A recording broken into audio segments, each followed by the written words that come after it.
another decree, and this is against the priests and the Levitical priesthood. So this is indicting me. Decree of God, the master. Yes, they will pay for what they've done. They're fired from the priesthood because they were leading them to false gods. No longer will they come into my presence and take care of holy things.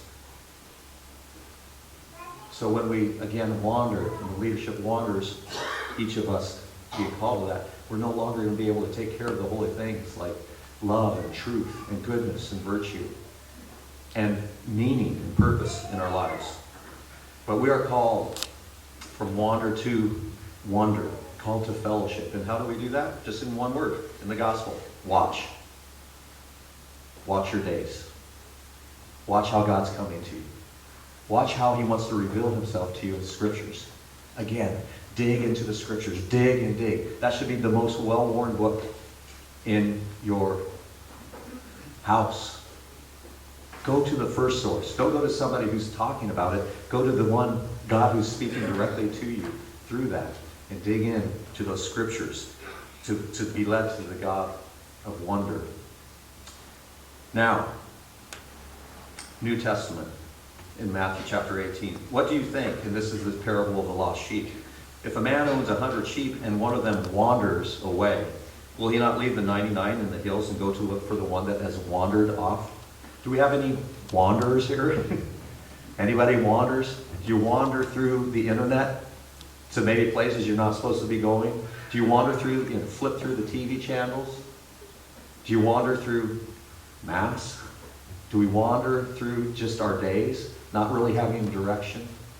There's lots of ways we can wander. And, there's a lot of, can be distractions and ways that we can go. But I struggle with that. I struggle with that in my prayer time. Wander to this problem or that, and I'm really trying to hear from God. That's okay. We're trying, and God's with us in that. But the important thing is to try and to be there so that we can grow in his word. But we think about this God who's become one of us. I mean, he left heaven to come find lost sheep. That's wonder. That's wonderful that our God would do that for us. Who would do that?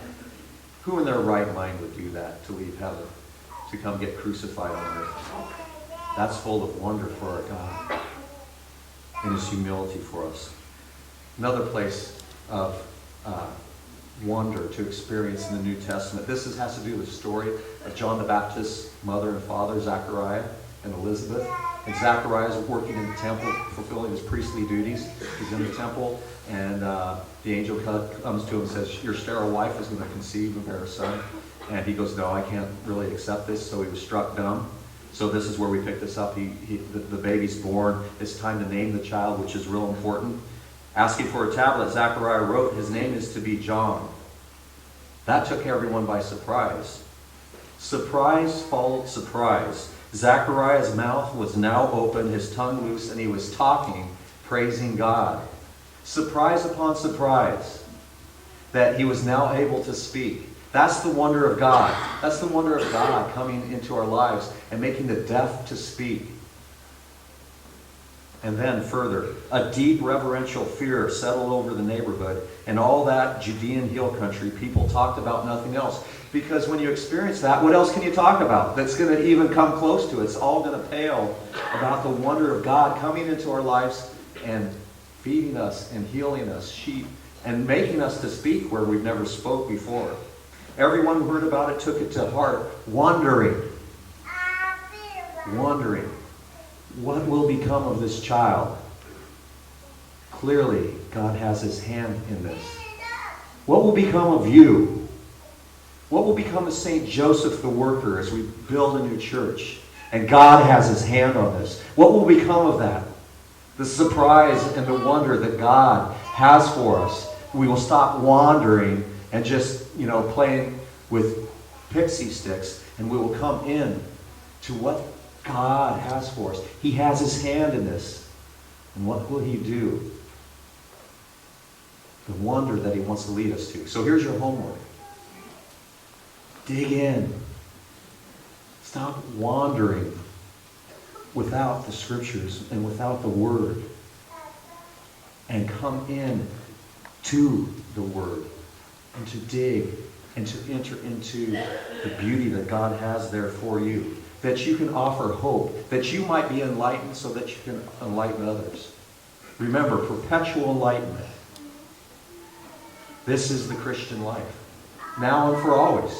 This is the Christian life. This is what we believe. This is what's exciting. Surprise followed by surprise. The dumb speaking. A sterile woman giving birth to John the Baptist. God becoming one of us in a womb. Wander to the wonder of that. Moving from just wandering around to the wonder. God becoming one of us.